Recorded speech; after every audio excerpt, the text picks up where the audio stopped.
अस्सलाम वालेकुम जी, मेरा नाम है डॉक्टर तैमूर रहमान और मैं आपके साथ डिस्कस करना चाहूँगा पाकिस्तान तहरीक इंसाफ की पिछले एक साल की मुआशी कारकर्दगी। अब तहरीक इंसाफ की एक बड़ी ज़बरदस्त क्वालिटी है कि जब इमरान खान साहब तकरीर करते हैं तो हर बंदा ही जो बड़े गौर से सुनता है, क्योंकि वो इतने कैरिस्मेटिक फिगर हैं कि उनकी तकरीर सुनने का बड़ा मज़ा आता है। मगर अंग्रेज़ी में कहावत है कि फैक्ट्स आर स्टबर्न थिंग्स। जो एदाद शुमार से साबित हो रहा है वो तो उनकी तकरीरों के बिल्कुल उलट जा रहा है। इन लेक्चर्स में मैं आपके साथ पाकिस्तान की माशी स्टेटिस्टिक्स शेयर करूंगा सबसे पहले, और फिर उसके बाद अपना तज्जिया बताऊंगा कि ये इतनी बुरी परफॉर्मेंस क्यों रही और इसको ठीक करने के लिए क्या ज़रूरी है। तो इस सिलसिले में पहले हम इकोनॉमिक ग्रोथ को देखेंगे, टैक्स परफॉर्मेंस को देखेंगे, हम फॉरेन डायरेक्ट इन्वेस्टमेंट को देखेंगे, हम एम्प्लॉयमेंट पब्लिक एंटरप्राइजेस को देखेंगे, और फिर मैं आपको के साथ शेयर करूंगा कि पाकिस्तान के अंदर क्या होना चाहिए, इन चीज़ों का सोल्यूशन क्या है।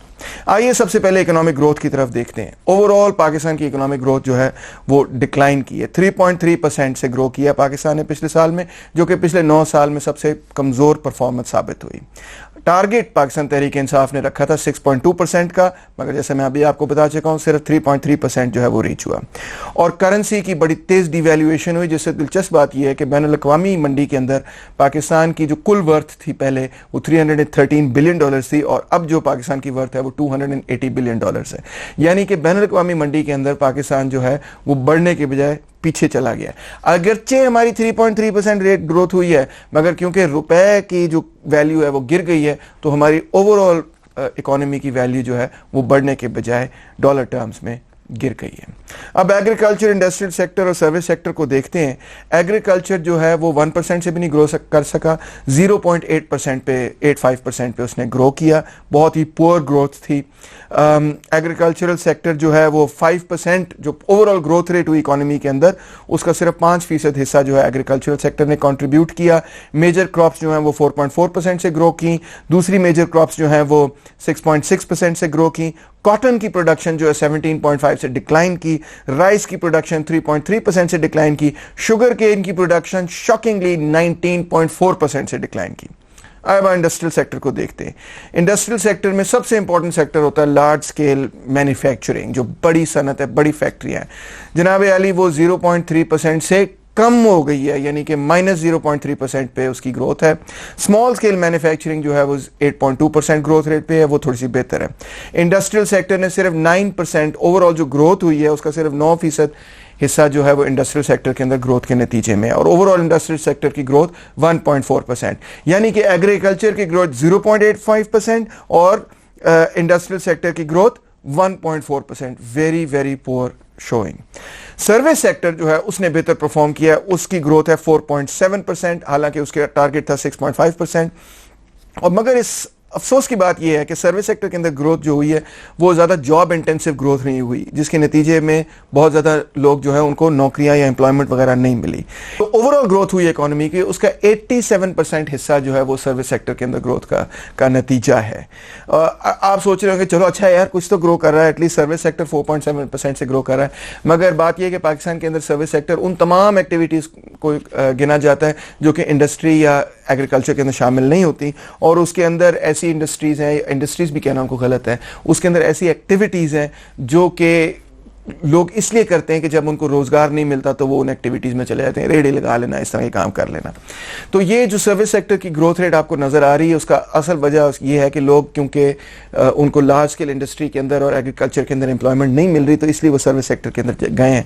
और इससे साबित ये नहीं होता कि पाकिस्तान बड़ा तेज़ ग्रो कर रहा है, बल्कि उलट साबित होता है कि पाकिस्तान जो है उसके अंदर ग्रोथ का बहुत मेजर प्रॉब्लम हुआ है। आगे बढ़ते हैं जी टैक्स परफॉर्मेंस की तरफ। आपको याद होगा पाकिस्तान तहरीक इंसाफ ने जब हुकूमत संभाली तो इमरान खान साहब ने जो पहली तकरीर की, बड़ी शानदार और बड़ी प्यारी तकरीर थी, जिसमें उन्होंने कागज़ भी पढ़ के दिखाए और सुनाया कि किस तरह से बच्चे जो हैं वो मेल नरिश्ड हैं और लोगों का, गरीब लोगों का कोई हाल नहीं। मैं भी बड़ा मुतासिर हुआ उस बात से। उन्होंने कहा कि हम रियासत मदीना बनाएंगे, वेलफेयर स्टेट बनाएंगे, मलेशिया की तरह पाकिस्तान को करेंगे। इन सब चीज़ों को करने के लिए टैक्सेस वसूल करना, टैक्स को कलेक्ट करना इंतहाई ज़रूरी है। अगर किसी मुल्क में टैक्स कलेक्ट नहीं होता तो वो मुल्क वेलफेयर स्टेट नहीं बन सकता, बड़ी सादा सी बात है। मगर अफसोस और दुख की बात कि पीटीआई की टैक्स कलेक्शन इतनी बुरी थी कि 20 सालों का जो रिकॉर्ड सबसे बुरी टैक्स कलेक्शन है वो पाकिस्तान तहरीक इंसाफ की पिछले एक साल की परफॉर्मेंस रही है। इनफैक्ट उनका टारगेट था 3.75 ट्रिलियन रुपीस और जो उन्होंने कलेक्ट किया वो था सिर्फ 3.31 ट्रिलियन रुपीस। उनका रिकॉर्ड शॉर्टफॉल हुआ रुपीस 440 बिलियन का। और इस परफॉर्मेंस से तो यही साबित होता है कि टैक्स कलेक्शन करने में वो बिल्कुल कामयाब नहीं हुए। उनकी जो रेट ऑफ ग्रोथ थी टैक्सेस की वो 1% थी। और टैक्स टू जीडीपी रेशियो यानी किस हद तक आम पाकिस्तानी शहरी जो है वो टैक्स अदा कर रहा है, और करें कि पहले था 11.6%, अब वो है 9.9%। यानी टैक्स टू जीडीपी रेशियो गिर रहा है, बढ़ नहीं रहा। लोग ज़्यादा टैक्स नहीं अदा कर रहे, लोग कम टैक्स अदा कर रहे, अगरचे लोगों की चीखें ज़रूर निकल रही। वो भी क्यों निकल रही मैं बाद में समझाऊंगा। अब आप ये देखें कि जो लोग टैक्स डिफॉल्टर थे और बड़े बड़े टैक्स डिफॉल्टर पाकिस्तान में रह चुके हैं, और इमरान खान साहब का वादा था कि हम जो है ना इन टैक्स डिफॉल्टरों को पकड़ेंगे और ये कौम की लूटी हुई जो मेहनत है उसको वापस करेंगे, मगर इमरान खान साहब ने टैक्स एमनेस्टी स्कीम दे दी और सब लोग जिन्होंने कि टैक्स डिफॉल्ट किया हुआ था उन्होंने अपने टैक्स राइट ऑफ करवा लिया और मामला जो है वो ख़त्म हो गया। अब टैक्स कलेक्शन जो है वो इतनी कम क्यों हुई? नंबर एक तो ये है कि उनकी अपनी इनकॉम्पिटेंस है कि जो डायरेक्ट टैक्सेस हैं वो उस तरह से कलेक्ट नहीं कर सके। नंबर दो, ये आपने सुन ही लिया एग्रीकल्चर में जो हाल है और जो इंडस्ट्री में जो हाल है, ग्रोथ हो ही नहीं रही, लोग इतने ज़्यादा पैसे कमा ही नहीं रहे, तो कैसे पैसे अदा करें जिनके पास जब उनकी आमदनी में इजाफा ही नहीं हुआ। तो डायरेक्ट टैक्सेस की कलेक्शन जो है वो भी बड़ी पुअर रही। मगर इससे बढ़कर बात यह है कि पाकिस्तान की हुकूमत के तकरीबन 45% हिस्सा जो टैक्स कलेक्शन में आता है हमारे पास, वो बेसिकली आता है कस्टम ड्यूटी से। और क्योंकि हमने पाकिस्तान तहरीक इंसाफ की हुकूमत ने पॉलिसीज़ अपनाई जिनका नाम है इंपोर्ट कंप्रेशन पॉलिसीज़, यानी कि इंपोर्ट्स को कम करना है, हमने उनको कंप्रेस करना है, उनको दबाना है। तो क्योंकि उन्होंने ऐसी पॉलिसीज़ अपनाई तो वो तमाम चीज़ें जब इंपोर्ट होती थी उन पे कस्टम ड्यूटियां लगती थी और पाकिस्तान के पास उससे पैसे आते थे, तो वो चीज़ें इंपोर्ट होना ही ख़त्म हो गई हैं, एक डिस्पाइट द फैक्ट कि उनका हमें वैसे बड़ा नुकसान हो रहा था। मगर क्योंकि वो इंपोर्ट्स कम हो गए तो इंपोर्ट्स कम होने के नतीजे में जो इंपोर्ट ड्यूटीज़ थी वो भी वसूल नहीं हो रही थी, और लिहाजा पाकिस्तान की हुकूमत जो है उसकी टैक्स कलेक्शन के अंदर बहुत बड़ा जो है वो डिप आया, डिक्लाइन आया, बल्कि 20 सालों में सबसे बड़ा। तो एक चीज़ को ठीक करते करते दूसरी चीज़ जो है वो ख़राब हो गई। आए, क्योंकि मैंने अब इंपोर्ट ड्यूटीज़ वगैरह की बात की है तो ज़रा देख लेते हैं कि इंपोर्ट एक्सपोर्ट का क्या हाल है, फॉरेन डेट का क्या हाल है, फॉरेन ट्रेड का क्या हाल है। सबसे पहले तो शुरू करते हैं फॉरेन डायरेक्ट इन्वेस्टमेंट से। एक ही चीज़ अच्छी होती है, किसी इकोनॉमी को थोड़ा सा ग्रो करा लेती है, अगर चलो बाहर से कोई बंदा को फैक्ट्री आके लगा दे तो रोज़गार भी पैदा हो जाता है, कोई पैदावार भी आगे हो जाती है। मगर और पाकिस्तान तहरीक इंसाफ ने कहा भी था कि जब इमरान खान की हुकूमत आएगी तो वो लोग जो अपना पैसा बाहर लेके बैठे हुए हैं वो वापस अपना पैसा खुद लेके आएंगे, सरमायादारी होगी, सरमायाकारी होगी, बाहर से लोग अपनी इन्वेस्टमेंट लेके आएंगे, पाकिस्तान के अंदर इन्वेस्ट करेंगे। मगर रिजल्ट इसके बिल्कुल बरक्स साबित हुआ। इनफैक्ट कुल फॉरेन डायरेक्ट इन्वेस्टमेंट 51% से धड़म गिर गई, और उसकी बेसिक और सबसे बड़ी और बुनियादी वजह ये थी कि $294 मिलियन जो है चाइनीज़ इन्वेस्टमेंट जो कि पावर सेक्टर में थे वो निकल गए, और इसी तरह $157 मिलियन जो कि टेलीकम्युनिकेशन सेक्टर्स में थे वो भी निकल गए। उन्होंने बाहर खींच लिए अपने पैसे, जिसकी वजह से हमारी फॉरेन डायरेक्ट इन्वेस्टमेंट जो है धड़म करके गिर गई। आए बात करते हैं कर्जों के हवाले से। खान साहब कहते थे कि मैं मर जाऊंगा, खुदकुशी कर दूंगा, मगर कभी भी किसी के सामने हाथ नहीं फैलाऊंगा, भीख नहीं मांगूंगा। मगर दिलचस्प बात यह है कि पाकिस्तान की पूरी तारीख में अगर किसी हुकूमत ने रिकॉर्ड तोड़े हैं डेट हासिल करने की, फॉरेन डेट की, तो वो पाकिस्तान तहरीक इंसाफ है। $13.6 बिलियन की उन्होंने जो है कर्जे हासिल किए हैं, जो कि किसी एक साल में तमाम रिकॉर्ड्स को तोड़ देते हैं, और किसी हुकूमत ने इतने बड़े कर्जे जो है एक साल के अंदर कभी नहीं लिए। हाँ, डेट्स की बात हो रही है तो इंटरनेशनल मॉनेटरी फंड की मैं आपको रिपोर्ट भी पढ़ के सुनाना चाहता हूं कि वो क्या कहते हैं। वो ये कहते हैं कि पाकिस्तान का डेट क्राइसिस बहुत ही बुरा है और मजीद बुरा होता चला जाएगा। 2017-18 के अंदर 30% हिस्सा जो है हमारा जीडीपी का 30% हिस्सा जो है वो इंटरनेशनल डेट था, यानी कि 95 बिलियन डॉलर्स। 2018-19 में ये 95 से 104 हो गया, 30% से 36% पे पहुंच गया, इनफैक्ट 36.7% पे पहुंच गया। और IMF का ये कहना है कि अगले 4 सालों के अंदर 95 नहीं, 104 नहीं, ये 130 बिलियन डॉलर्स पे फॉरेन डेट आपकी पहुंच जाएगी, डेट लाइबिलिटीज आपकी पहुंच जाएंगी। और ये 30% नहीं होगा आपके GDP का, ये आपके 36.7% नहीं होगा आपकी GDP का, ये 60% हो जाएगा GDP का। यानी कि ये तो बहुत ही बुरी फोरकास्ट है। इसका मतलब है कि जो आमदनी हम साल में तैयार करते हैं उसका 60% हिस्सा जो है वो हम बैनुल-अक़वामी कर्जों में अदा करना पड़ेगा। एक साल में तो अदा नहीं करना पड़ेगा मगर उसके बराबर होगा। तो आप इसे अंदाज़ा कर सकते हैं कि पाकिस्तान की मईशत जो है तहरीक इंसाफ के दौर के अंदर जो है उसकी परफॉर्मेंस बहुत ही बुरी है। आइए फॉरेन ट्रेड को देखते हैं। फॉरेन ट्रेड में आपको पता है 2 ही हिस्से होते हैं, या तो आपके एक्सपोर्ट्स होते हैं या आपके इंपोर्ट्स होते हैं। एक्सपोर्ट्स वो चीज़ें हैं जो आप बाहर जाके लोगों को बेचते हैं, इंपोर्ट्स वो चीज़ें हैं जो बाहर के लोगों से आप खरीदते हैं। पाकिस्तान की तारीख में तकरीबन हर साल हमने जो ना बाहर से चीज़ें ज़्यादा खरीदी हैं और बाहर के लोगों को चीज़ें कम बेची हैं, और इसके नतीजे में हमें हमेशा बैनुल-अक़वामी तजारत में खसारा होता है। और उस खसारे को पूरा करने के लिए हम किसके पास जाते हैं? इंटरनेशनल मॉनेटरी फंड के पास। और इंटरनेशनल मॉनेटरी फंड हमें पैसे देते हैं, कहते हैं ये लो, थोड़े से पैसे ले लो और अपना खसारा जो है पूरा कर लो। मगर जब उस कर्जे की शराइत होती हैं, शराइत ये होती हैं कि आपने अपनी मईशत के अंदर ये तब्दीलियां करनी है। वो तब्दीलियां जो हैं उनको हम न्यू लिबरल रिफॉर्म्स कहते हैं, जिस पे बाद में मैं मजीद में और बात करूंगा। बहरहाल आइए ज़रा देखते हैं कि पिछले साल क्या सूरत हाल थी और इस साल क्या सूरत हाल है। पिछले साल हमारी जो इंपोर्ट्स थी वो 60.8 बिलियन डॉलर्स थी, जो हमारी इंपोर्ट्स थी वो 23.21 बिलियन डॉलर्स थी। इस साल हमारी जो एक्सपोर्ट्स हैं वो 22.97 बिलियन डॉलर्स हैं और जो हमारी इंपोर्ट्स हैं वो 54.8 बिलियन डॉलर्स है। इसका मतलब ये है कि हम अपना जो खसारा है उसको तकरीबन 15.3% कम करने में कामयाब हुए हैं। शुक्र है, कोई तो गुड न्यूज़। आप सोच रहे होंगे कि मैंने सारी आपको बुरी खबरें ही सुनानी थी, मगर अफसोस से कहना यह पड़ रहा है कि जब हम इसकी तफसीलात में जाते हैं तो हमें वो एक कहावत है ना अंग्रेजी की, the devil is in the detail. तो जब आप इसकी डिटेल्स में जाते हैं तो आपको पता चलता है कि सबसे पहली बात तो ये कि हुकूमत ने जो टारगेट लिया था वो 5.8 बिलियन डॉलर से उन्होंने मिस किया। और अगरचे उन्होंने बजट डेफिसिट को कट ज़रूर किया, 26 बिलियन डॉलर्स पे वो लेके आए ट्रेड डेफिसिट को, मगर ये कट जो था वो टारगेट से कम साबित हुआ। 37.6 बिलियन डॉलर्स मैंने आपको बताया पहले था और अब वो 31.8 बिलियन डॉलर्स पे आ गया है, मगर टारगेट जो है वो फिर भी मिस हुआ है। मगर इससे भी ज़्यादा अहम बात यह है कि इतनी बड़ी डिवैल्यूएशन के बाद, डिवैल्यूएशन क्या होती है? डिवैल्यूएशन ये होती है, पुराने ज़माने में तो हुकूमतें जो है वो फिक्स्ड एक्सचेंज रेट होते थे। हुकूमत ये कहती थी कि 18 रुपए का डॉलर है। मुझे याद है मेरे बचपन में 18 रुपए का डॉलर होता था, तो वो खुद ही कह देती थी कि अब से 21 रुपए का डॉलर है, बस इतनी सी बात है। क्योंकि सिर्फ आप हुकूमत से ही खरीद सकते थे डॉलर, तो किसी और से आप खरीद नहीं सकते थे, मंडी में जाके आप डॉलर खरीद नहीं सकते थे, तो लिहाजा आप उतने का ही डॉलर खरीदते थे। और हुकूमत ये कह सकती थी सॉरी हमारे पास डॉलर ख़त्म हो गए, भाड़ में जाओ, हम तुम्हें और डॉलर नहीं बेचेंगे। तो इस तरह करके वो कंट्रोल करती थी एक्सचेंज रेट को।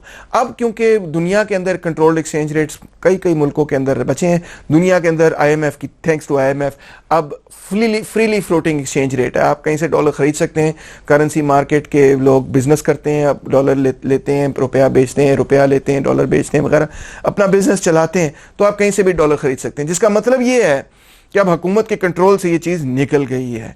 और अब जितनी चीज़ें जो बरामद और दरामद चीज़ें हो रही हैं उनके दरमियान जब खसारा होगा तो उसके नतीजे में डॉलर जो है वो चढ़ेगा और रुपया जो है वो गिरेगा। और यही पाकिस्तान के अंदर हो रहा है। डॉलर जो है आपने देखा कि 124 पे शुरू हुआ था पाकिस्तान तहरीक इंसाफ ने जब हुकूमत संभाली थी, और वो 166 तक गया। आज की मैंने गूगल स्टेटिस्टिक जो देखी, मेरे रिसर्चर ने देखी, तो 156 पे था।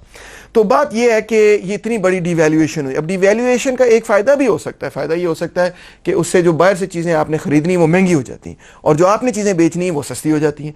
क्योंकि जब आपने चीज़ें बेचनी है वो सस्ती हो जाती हैं तो आप उम्मीद ये करते हैं कि जो चीज़ें आपने बेचनी, क्योंकि आपने उनको सस्ती कर दिया, उनको डिस्काउंट पे कर दिया, तो ज़्यादा लोग उनको खरीदेंगे। और अगर ज़्यादा लोग उनको खरीदें, ज़्यादा चीज़ें खरीदें, तो फिर आपके पास एक्सपोर्ट में ज़्यादा पैसे आएंगे। मगर पाकिस्तान में ऐसे नहीं हुआ। बावजूद इतनी बड़ी डिवैल्यूएशन के आपके जो कुल एक्सपोर्ट्स हैं पहले थे 23.21 बिलियन डॉलर्स और अब हैं 22.97 बिलियन डॉलर्स। इसका मतलब है कि आपकी एक्सपोर्ट्स जो हैं वो 235 मिलियन डॉलर से कम हुई हैं, यानी -1% ग्रोथ रेट उनका हुआ है। ये बड़े अफसोस की बात है क्योंकि इतनी ज़्यादा डिवैल्यूएशन के बाद हम कम से कम ये एक्सपेक्ट कर रहे थे कि एक्सपोर्ट्स बढ़ेंगी, मगर एक्सपोर्ट्स बढ़ने के बजाय गिर गई। और गवर्नमेंट ने अपना टारगेट जो है मिस किया, और ये गिरी बावजूद उस मैसिव पैकेज के। एक 30 बिलियन रुपीस का पैकेज है जो कि हुकूमत पाकिस्तान एक्सपोर्टर्स को देती है, जिसमें उनको सस्ती गैस मिलती है, उनको सस्ती बिजली मिलती है, उनको लोन रिबेट्स, टैक्स रिबेट्स, हर किस्म के उनको फवायद मिलते हैं कि ये एक्सपोर्टर्स हैं, इनको ज़रा प्यार मोहब्बत से ट्रीट करना है, इनकी बिजनेस को फ्लॉप नहीं करना है, इनकी बिजनेस को कामयाब करना है। 30 बिलियन रुपीस का पैकेज है गवर्नमेंट का, मगर इसके बावजूद एक्सपोर्ट्स नहीं बढ़ी बल्कि कम हुई। तो फिर खसारा किस तरह 15.3% से कम हुआ?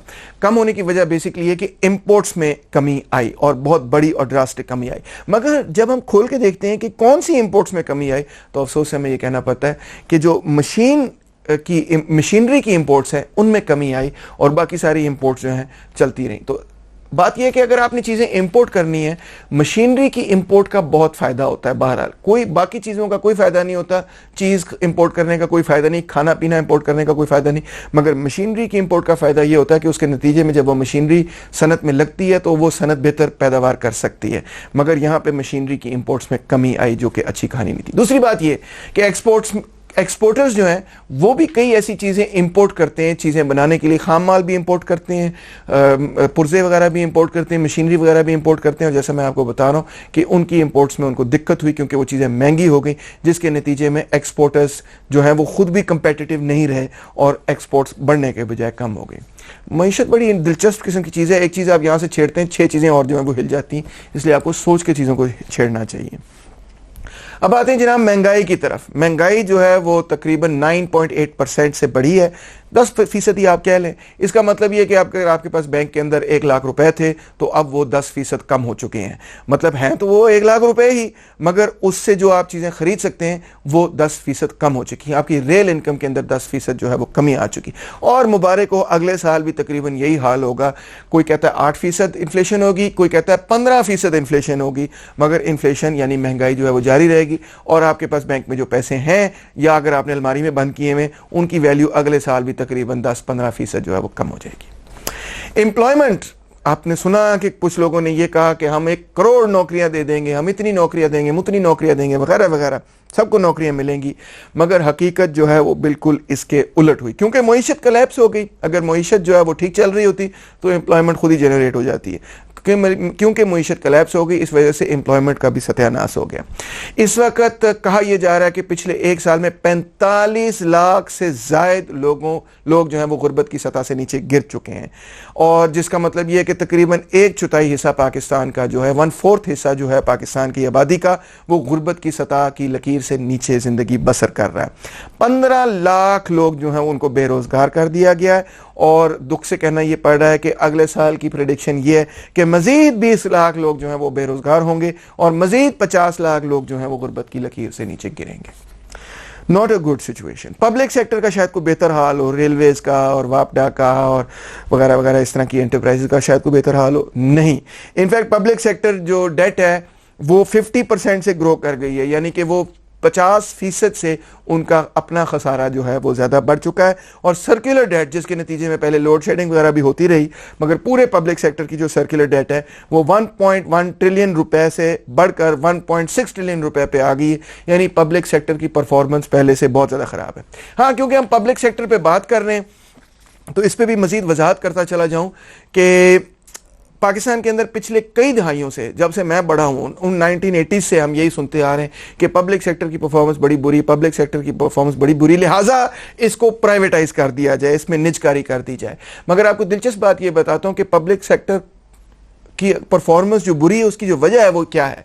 परफॉर्मेंस बुरी होने की वजह यह है कि चंद ऐसी कमोडिटीज़ हैं सोसाइटी के अंदर जो कि दूसरी कमोडिटीज़ की पैदावार में इस्तेमाल होती है। मिसाल के तौर पे कोई भी चीज़ आप फैक्ट्री के अंदर बना रहे हैं तो बिजली आपने लाजमी इस्तेमाल करनी है, ट्रांसपोर्ट के लिए डीजल आपने इस्तेमाल करना है, या आपने कोई किसी ना किसी किस्म का फ्यूल ज़रूर उसमें इस्तेमाल करना है, खाम माल ज़रूर इस्तेमाल करना है। तो जब भी आप उन चीज़ों को महंगा करते हैं तो उन चीज़ों को महंगा करने के नतीजे में जो चीज़ तैयार हुई है वो भी महंगी हो जाती है। मिसाल के तौर पे अगर मैं एक बल्ब बना रहा हूँ, फिलिप्स का बल्ब बना रहा हूँ, और बिजली की कीमत बढ़ जाती है तो वो बल्ब की कीमत भी बढ़ जाएगी, क्योंकि मेरी जो कॉस्ट है उस बल्ब को तैयार करने में वो बढ़ गई है। तो फिर मैं ज़ाहिर बात है उस बल्ब को महंगा बेचूंगा पहले से ज़्यादा। इस चीज़ को सोचते हुए और समझते हुए थर्ड वर्ल्ड कंट्रीज़ ने उन चीज़ों की पैदावार कौमी तहवील में ले ली कि जिसके नतीजे में मईशत जो है वो तेज़ ग्रो कर सके। मिसाल के तौर पे बिजली, मिसाल के तौर पे ट्रांसपोर्टेशन, मिसाल के तौर पे कम्युनिकेशन, और कुछ सोसाइटीज़ ने बैंकिंग सेक्टर को भी जो है वो कौमी तहवील में ले लिया और इन सब चीज़ों की कीमतों को गिरा दिया। रेलवे की कीमत गिरा दो, एयरलाइन की कीमत गिरा दो, ट्रांसपोर्ट की कीमत गिरा दो, बिजली की कीमत गिरा दो, टेलीफोन लाइंस की कीमत गिरा दो। क्यों गिरा दो? गिराने के नतीजे में जाहिर बात है कि ये जो एंटरप्राइजेज हैं, वापडा हो या जो भी हो, ये खसारे में चली जाती हैं, जानबूझ के खसारे में चली जाती हैं। वापडा के लिए मुश्किल नहीं है मुनाफा कमाना, अपनी कीमतें बढ़ा दें मुनाफा कमा लेंगे। रेलवे के लिए मुश्किल नहीं है मुनाफा कमाना, अपनी टिकटों की कीमतें बढ़ा दें मुनाफा कमा लेंगे। पीआईए के लिए मुश्किल नहीं है मुनाफा कमाना, अगेन टिकटों की कीमतें बढ़ा दें मुनाफा कमाना शुरू कर देंगे। तो क्यों नहीं कीमतें बढ़ाते? इसलिए नहीं कीमतें बढ़ाते, इन्होंने जानबूझ के कीमतें हुकूमत ने इसलिए कम रखी हुई ताकि इकोनॉमी को बेनिफिट हो, पूरी की पूरी मईशत को बेनिफिट हो, ग्रोथ रेट तेज हो। क्योंकि जब बिजली की कीमत कम होगी, जब ट्रांसपोर्ट की कीमत कम होगी, तो हम वो चीज़ें जो तैयार कर रहे हैं, जो पैदावारी अमल है, उसमें हमारी कीमतें, तमाम कीमतें कम होंगी। उन कीमतों के कम होने के नतीजे में उन चीज़ों को हम बैन अवी मंडी में बेच सकेंगे और बैन अवी मंडी में बेचने के नतीजे में ज़र मुबादला कमा के हम वो चीज़ें खरीद सकेंगे जिनका हमें शौक है। इस सोच से इन तमाम पब्लिक सेक्टर एंटरप्राइजेस की कीमतों को गवर्नमेंट ने रेगुलेट करके बहुत लो रखा हुआ है और जो मुनाफा वापडा ने कमाना था वो एक तरह से पाकिस्तान के तमाम सरमायादार कमा रहे हैं सस्ती बिजली इस्तेमाल करके।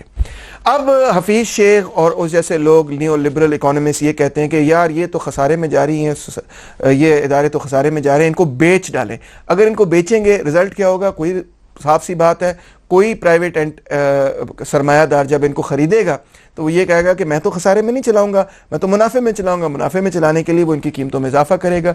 जब वो इनकी कीमतों में इजाफा करेगा तो पूरी मईशत पे उसका असर होगा, तमाम कीमतों के अंदर इजाफा होगा और वो जो तेज़ ग्रोथ रेट है वो और भी स्लो हो जाएगी।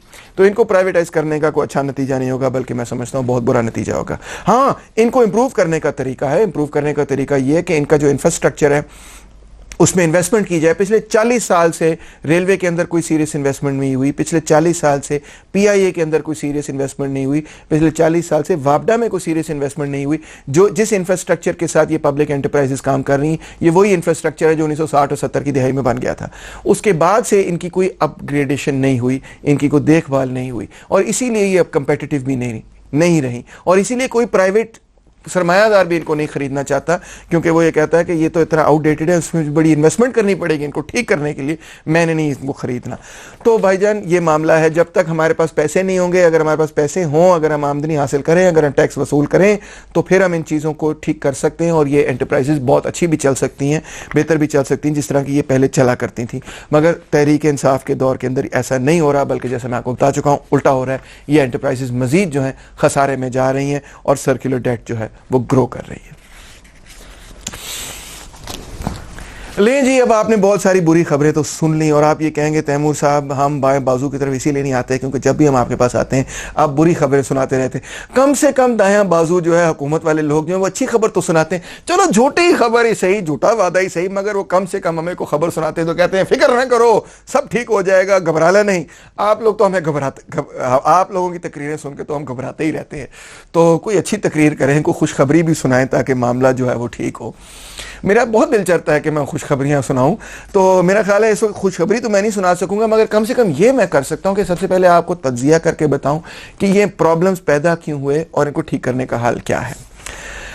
आइए सबसे पहले महंगाई से शुरू करते हैं। महंगाई जो है वो जिसको हम इन्फ्लेशन कहते हैं, उसकी 3 मुख्तलिफ वजूहात होती हैं किसी भी सोसाइटी के अंदर, किसी भी इकॉनमी के अंदर। पहली वजह यह है कि अगर हुकूमत पाकिस्तान और उसका जो इदारा है स्टेट बैंक ऑफ पाकिस्तान ये फैसला करे कि हम बहुत सारे नोट छापने लगें, तो अगर नोटों को वो इतनी तादाद में छाप दें कि जो पैदावारी अमल है उससे ज़्यादा तेज़ नोट छप जाएं, तो नोटों की कदर जो है वो गिर जाएगी। क्यों? क्योंकि बहुत ज़्यादा नोट जो है चंद अशिया के पीछे भाग रहे होंगे, अशिया कम होंगी, नोट ज़्यादा होंगे, लिहाजा नोटों की कीमत जो है, नोटों की अपनी वैल्यू जो है वो गिर जाएगी, नोट जो है वो कम अशिया खरीदने में कामयाब होंगे। इसको कहते हैं कि आप एक्सपेंशनरी मॉनेटरी पॉलिसी कहते हैं। इसीलिए हमेशा हर हुकूमत को ये कहा जाता है कि अगर जीडीपी जो है वो सिर्फ 4% पे ग्रो कर रही, 3% पे ग्रो कर रही है, तो फिर नोट जो है वो भी सिर्फ 3% पे ग्रो करें। अगर वो 4, 5, 6, 10% पे ग्रो करेंगे तो फिर उसका रिजल्ट ये होगा कि करेंसी की वैल्यू जो है वो गिरेगी। कभी भी करेंसी की जो इशाअत है वो जीडीपी से तेज नहीं होनी चाहिए। क्या पाकिस्तान में ऐसा तो नहीं हुआ? क्या पाकिस्तान के स्टेट बैंक के गवर्नर ने बहुत ज़्यादा नोट तो नहीं छाप दिए? नहीं, ऐसा नहीं हुआ। अगरचे नोट तो उसने छापे, मगर इतनी तादाद में नहीं छापे कि 10% जो है वो महंगाई पाकिस्तान के अंदर बढ़ जाए। ये उसकी वजह नहीं। दूसरी वजह क्या हो सकती? दूसरी वजह जो है वो इकोनॉमिस्ट ये कहते हैं कि, और ये बड़ी दिलचस्प किस्म की बात है, आपको भी इंटरेस्टिंग लगेगी। आप पैसे कमाते हैं, आप नौकरी करते हैं, पैसे कमाते हैं, जो आप पैसे कमाते हैं कुछ तो आप अपनी अलमारी में रख लेते हैं, बाकी आप कहते हैं अलमारी में महफूज नहीं, मैं किसी बैंक में रख देता हूं। और बैंक में भी मैं ऐसे रखूंगा कि वो जो टाइम डिपॉजिट होता है कोई सेविंग्स अकाउंट में रखूंगा ताकि मुझे उसमें से कोई पैसे मिलते रहे, उसमें कोई मुझे मुनाफा मिलता रहे, उसमें से मुझे कोई इंटरेस्ट मिलता रहे। ऐसे करते हैं ना आप। तो वो बैंक कैसे वो इंटरेस्ट कमाता है? वो आपके पैसे लेता है और वो किसी और को उधार में दे देता है, और उधार से जब वो बैंक इंटरेस्ट कमाता है वो कहता है कि ये मैंने तुम्हें पैसे दिए, जाओ तुम जाके फैक्ट्री लगाओ, और फैक्ट्री लगा के जब तुमने मुझे पैसे वापस करने तो 15%, 14% आपने मुझे पैसे अदा करने, उसमें से 5-10% जो है मैं अपने क्लाइंट्स को अदा कर दूंगा, यानी कि आपको उसमें से 5-10% मिल जाएगा। मगर इसमें जो सबसे दिलचस्प बात है वो ये है कि बैंक सिर्फ वो पैसे नहीं लोगों को उधार देता जो आपने बैंक को दिए हैं, बल्कि बैंकों ने ये कैलकुलेट किया कि जो कुल डिपॉजिट्स हैं उसका सिर्फ 10% हिस्सा जो है वो तकरीबन इस्तेमाल में आता है। बाकी तो आपके पास आपके जो पैसे हैं वो बैंक के पास पड़े हुए, आप उनको विड्रॉ नहीं करते। यानी सर्कुलेशन में जो पैसे विड्रॉ होते हैं, जो डिपॉजिट्स हैं, उनके सिर्फ 10% जो है वो विड्रॉ होता है। इसका मतलब ये है कि वो अगर उनके पास 1 लाख रुपए हैं तो 1 लाख रुपए से कहीं ज्यादा के वो उधार दे सकते हैं, और आप क्योंकि कभी 1 लाख रुपए से ज्यादा जो है वसूल करने की कोशिश नहीं करेंगे, सर्कुलेट करने की कोशिश नहीं करेंगे, तो अगर मैं उसमें से 10 लाख रुपए के भी कर्जे दे दूं तो किसी ने वो आके मुझसे पूछना ही नहीं है, तो मैं 10 लाख रुपए के भी कर्जे जो है वो लोगों को दे सकता हूं। तो बड़ी दिलचस्प बात है, यानी कि जितने बैंक के पास डिपॉजिट होते हैं उससे कई गुना ज्यादा के वो कर्जे लोगों को देते हैं। और ये वेल नोन बात है, आप किसी भी इकोनॉमिक्स की किताब को पढ़ के देख लें, ये कोई कंस्पिरेसी नहीं है, ये हकीकत है। और उसमें से जो पैसे वो कमाते हैं वो उसमें से वो खुद भी अपनी आमदनी भी उनकी हो जाती है और आपको भी वो पैसे देते हैं। तो अब जब आपने बैंक में 1 लाख रुपए जमा कराए और उस 1 लाख रुपए से उन्होंने 10 लाख रुपए के कर्जे लोगों को दिए, तो कुल जो पैसा है किसी मंडी के अंदर वो अब 1 लाख रुपया नहीं बचा, वो रुपया जो आपने कमाया था, बल्कि वो अब 11 लाख रुपया हो गया है। कुल मनी सप्लाई जो है वो 11 लाख रुपए, और क्योंकि मनी सप्लाई 11 लाख रुपए हो गई, क्योंकि बैंकों ने 1 लाख रुपए पे मजीद 10 लाख रुपए के कर्जे दिए, तो 11 लाख रुपए कुल मनी सप्लाई हो गई। तो अब 11 लाख रुपए उतनी ही अशिया के पीछे भाग रहे हैं जितनी की पहले थी, तो इसके नतीजे में इन्फ्लेशन होती है। मगर ये इन्फ्लेशन भी बड़ी दिलचस्प है कि क्योंकि बैंकों ने 10 लाख रुपए के कर्जे दिए, अब वो सरमायादारों के पास पैसे आए हैं 10 लाख रुपए के, अब उससे सरमायादार क्या करेंगे? इन्वेस्टमेंट करेंगे, कहीं पे वो लगाएंगे, कहीं पे फैक्ट्री लगाएंगे, कहीं पे को काम कराएंगे वगैरह वगैरह। क्योंकि वो काम करवाएंगे तो जाहिर बात है उनको लेबर पावर खरीदनी पड़ेगी। अब लेबर पावर जब वो खरीदेंगे, 10 लाख रुपए से लेबर पावर खरीदेंगे, तो उसके नतीजे में जो अनएम्प्लॉयमेंट है वो कम हो जाएगी, लोगों को रोजगार मिलेगा।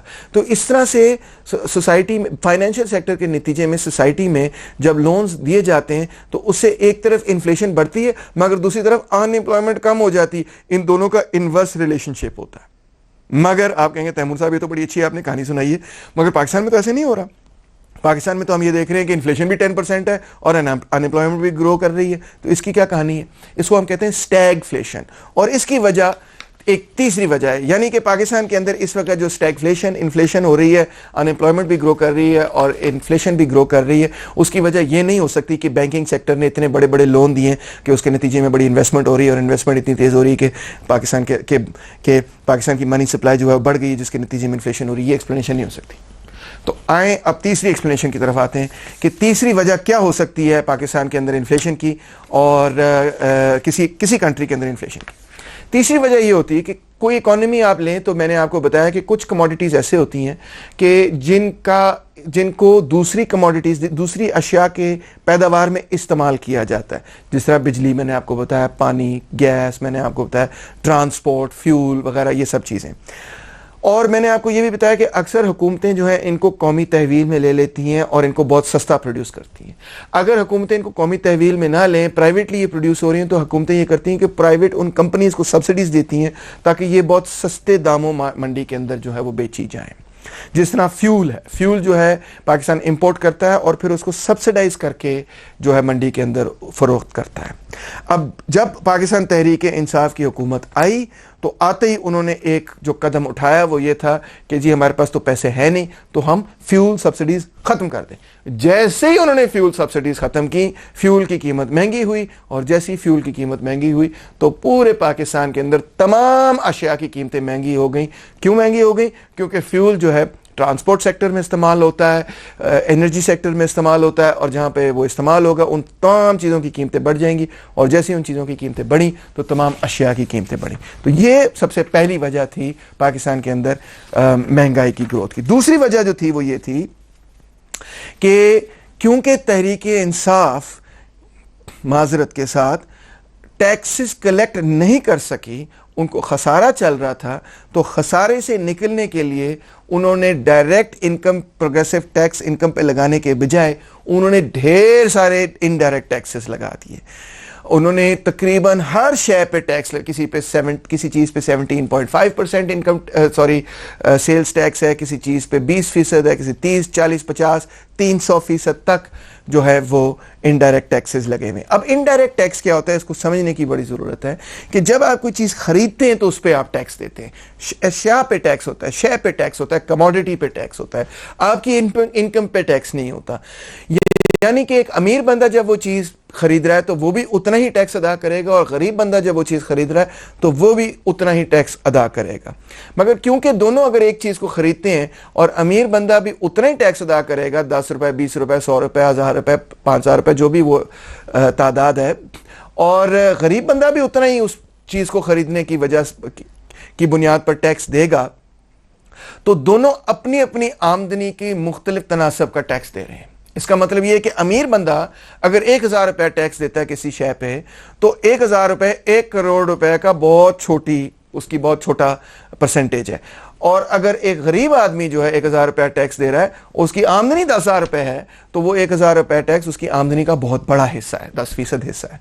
तो इस तरह से जब इनडायरेक्ट टैक्सेस लगाए जाते हैं तो गरीब अपनी आमदनी का ज्यादा बड़ा हिस्सा टैक्स में अदा करता है, और अमीर अपनी आमदनी का छोटा सा हिस्सा अपनी टैक्स के अंदर अदा करता है। इसीलिए इनडायरेक्ट टैक्सेस को हम रिग्रेसिव टैक्सेस कहते हैं, यानी कि वो टैक्सेस जो कि गरीबों पर ज्यादा बोझ डालें और अमीरों पर कोई बोझ ना डालें। ये प्रोग्रेसिव नहीं है, रिग्रेसिव टैक्सेस। और इन रिग्रेसिव टैक्सेस के नतीजे में वो लोग जो कि पहले गुर्बत की सतह के नीचे होते हैं, उनको बुरी तरह से रौंद दिया जाता है। वो उससे बच ही नहीं सकते, क्योंकि अशिया तो उन्होंने मंडी से खरीदनी है, और मंडी से जब उन्होंने अशिया खरीदनी है तो उन्होंने वहां पे टैक्स अदा करना ही है, चाहे वो पॉवर्टी लाइन के नीचे, अगर वो टूथपेस्ट भी खरीद लें तो उस पर उनको टैक्स अदा करना पड़ेगा। तो इस तरह से वो टैक्स से बच नहीं सकते जो गुर्बत की सतह से नीचे हैं, और अक्सर इस तरह से उनके मुआशी कत्ले आम जो है वो शुरू हो जाते हैं। तो दूसरी पाकिस्तान के अंदर महंगाई की वजह यह है कि पहली वजह तो वो थी कि जो फ्यूल सब्सिडीज रिमूव की, और दूसरी वजह ये थी कि क्योंकि ये लोग डायरेक्ट टैक्सेस वसूल नहीं कर सके, कलेक्ट नहीं कर सके, सरमायादारों और जागीरदारों को झंझोड़ कर उनसे पैसे नहीं निकलवा सके, उसमें मुकम्मल तौर पर फ्लॉप हुए। और जो फॉरेन क्या कहना चाहिए, जो फॉरेन ट्रेड से इन्होंने कस्टम ड्यूटीज वगैरह कमानी थी वो भी कम हो गई, तो इन्होंने इनडायरेक्ट टैक्सेस लगा दिए। लोगों की चीखें निकल गई, मगर लोगों का क्या, उनकी चीखें निकल भी जाए वो पार्लियामेंट में तो नहीं ना, जितनी मर्जी चीखें मारते रहें कोई फर्क नहीं पड़ता। अब अगले 4 साल में जाके पता उनकी चीखों का असर क्या होता है, वो तो 4 साल बाद ही बात पता चलेगी। आइए अब मैं आपको बताना चाहता हूं कि वो क्या चीजें हैं जो कि इन सब एदादो शुमार से यह साबित होता है कि नंबर 1, पाकिस्तान तहरीक इंसाफ की हुकूमत जो है वो एक इनकॉम्पिटेंट हुकूमत है। उसका रेटरिक बहुत तेज है, उसके वादे बहुत बड़े बड़े हैं, उनके दावे बहुत बड़े बड़े हैं, मगर डिलीवरी में वो कामयाब नहीं है। एक मिसाल ही आप छोटी सी देखें कि एक तरफ प्लानिंग मिनिस्ट्री, दूसरी तरफ फाइनेंस मिनिस्ट्री, दोनों से तहरीक इंसाफ ने कहा कि जी अगले साल की मुआशी रिपोर्ट जो है वो तैयार करें। प्लानिंग मिनिस्ट्री ने रिपोर्ट तैयार की कि जी अगले साल जो है ग्रोथ रेट 3.5% होगा और इन्फ्लेशन जो है 8% होगी, और फाइनेंस मिनिस्ट्री ने रिपोर्ट तैयार की कि अगले साल जो है वो ग्रोथ रेट 2.3% होगा और इन्फ्लेशन जो है 13 to 15% होगी। दोनों रिपोर्ट्स बिल्कुल मुख्तलिफ हैं, मगर दोनों रिपोर्ट्स जो है बजाय इसके कि प्राइम मिनिस्टर उनको ये कहे कि जनाब ये किस तरह हो सकता है, इतनी दो डिफरेंट रिपोर्ट्स, आप बैठ के मेथोडोलॉजी को कलेक्ट करें और इकट्ठे बैठ के पहले को डिसाइड करें कि कौन सी वाली रिपोर्ट दुरुस्त है, कौन सी वाली रिपोर्ट गलत है, मगर इसके बजाय दोनों रिपोर्ट्स जो है अप्रूव हो गई। अब दो डाटा सेट्स हैं आपके पास, प्लानिंग मिनिस्ट्री का एक डाटा सेट है और फाइनेंस मिनिस्ट्री का दूसरा डाटा सेट है, और किसी को पता ही नहीं कि आगे प्लानिंग करनी कैसे है, क्योंकि डाटा सेट्स ही जो है वो अग्री नहीं कर रहे एक दूसरे के साथ। तो जब इस किस्म की सिचुएशन हो कि दो मिनिस्ट्रियां जो हैं उनकी रिपोर्ट्स ही बिल्कुल एक दूसरे से ज्वाइन नहीं हो रही और दोनों को अप्रूव किया जा रहा है, तो मैं क्या कह सकता हूं कि क्या इकोनॉमिक प्लानिंग आपके ख्याल में की जा सकती है ऐसी सिचुएशन में। दूसरा फैक्टर, पाकिस्तान के जो ब्यूरोक्रेट्स हैं और जो बिजनेस कम्युनिटी हैं वो पाकिस्तान तहरीक इंसाफ की गवर्नमेंट में उनको किसी किस्म का कोई कॉन्फिडेंस नहीं। एक फिक्रा अंग्रेजी में इस्तेमाल करता हूं कि the business community is voting with their wallets. आपने तो वोट डाल दिया, अब बिजनेस कम्युनिटी की बारी है कि वो अपने पैसे से वोट डाले या ना डाले। उनको अगर कॉन्फिडेंस नहीं होगा गवर्नमेंट में तो रिजल्ट ये होगा कि वो अपने पैसे जो है पाकिस्तान से निकाल के मिडल ईस्ट के अंदर, अबू धाबी के अंदर, दुबई के अंदर, सऊदी अरेबिया के अंदर भेज देंगे। और यही हो रहा है, सच्ची बात है। उनको घबराहट ये चीज़ है कि क्योंकि तहरीक इंसाफ का रेटरिक इतना शार्प है कि जिसने चोरी की उसको हम टांग देंगे, ये कर देंगे, वो कर देंगे। रेटरिक इतना तेज है कि बिजनेस कम्युनिटी घबराई हुई है कि हमें किसी वक्त भी हुकूमत ने पकड़ लेना है, करप्शन के लिए, टैक्स डिफॉल्ट के लिए, लोन डिफॉल्टरिंग के लिए पकड़ लेना है, क्योंकि करप्शन तो इन सब ने की है। तो वो घबराए हुए, वो कहते हैं कि अब हम पाकिस्तान के अंदर सरमायाकारी ना ही करें तो बेहतर है। बेहतर ये है कि हम पैसे बाहर ले जाएं और वहाँ कहीं पे इन्वेस्ट कर लें, क्योंकि पाकिस्तान के अंदर शायद हमने जो लोन डिफॉल्ट, टैक्स डिफॉल्ट, ये वो पैसे इधर उधर से खाए हैं, वो पकड़े ना जाए। अगरचे वो पकड़े जा भी नहीं रहे, मगर अजीब सी बात ये है कि एक तरफ से तो कोई उनको पकड़ भी नहीं रहा, दूसरी तरफ से वो घबराए भी हुए हैं कि कोई पकड़ ना ले। तो दोनों it's a lose lose situation. या तो वाकई आप उनको पकड़ लेना एक दफ़ा और वो पैसे रिकवर कराएं तब भी अच्छा है, ना तो वो पैसे रिकवर हो रहे हैं और जो उन्होंने इन्वेस्ट करने वो इन्वेस्ट भी नहीं हो रहे। So it's a lose lose, not a win win situation. और दूसरी तरफ ब्यूरोक्रेसी में भी यही हाल है कि ब्यूरोक्रेसी में कोई फाइल साइन ही नहीं करता, एक जगह से दूसरी जगह फाइल जाती ही नहीं, फाइल आगे बढ़ती ही नहीं है। क्यों नहीं बढ़ती? क्योंकि उनको डर ये है कि चाहे प्राइवेट प्रोजेक्ट हो या गवर्नमेंट प्रोजेक्ट, उनको डर ये है कि अगर इसमें किसी किस्म की करप्शन का शुबा भी पैदा हो गया तो हमें पकड़ लेना है नेशनल अकाउंटेबिलिटी ब्यूरो में। लिहाजा बेहतर है कि ये फाइल यहाँ पे पड़ी रहे, आगे ना हिले। किसी से भी आप पूछ लें, हर बंदा यही कह रहा है। अब हुकूमत ने पिछले दिनों ये कहा कि नेशनल अकाउंटेबिलिटी ब्यूरो के जो प्रोटोकॉल प्रोसीजर है वो हम चेंज कर रहे हैं, इसी वजह से जो मैं आर्गुमेंट आपको दे रहा हूं, एक साल बाद। और हम ये करेंगे कि अब नेशनल अकाउंटेबिलिटी ब्यूरो जो है वो पब्लिक ऑफिशियल्स को पकड़ेगा, मगर प्राइवेट इंडिविजुअल्स को जो है वो नहीं पकड़ेगा।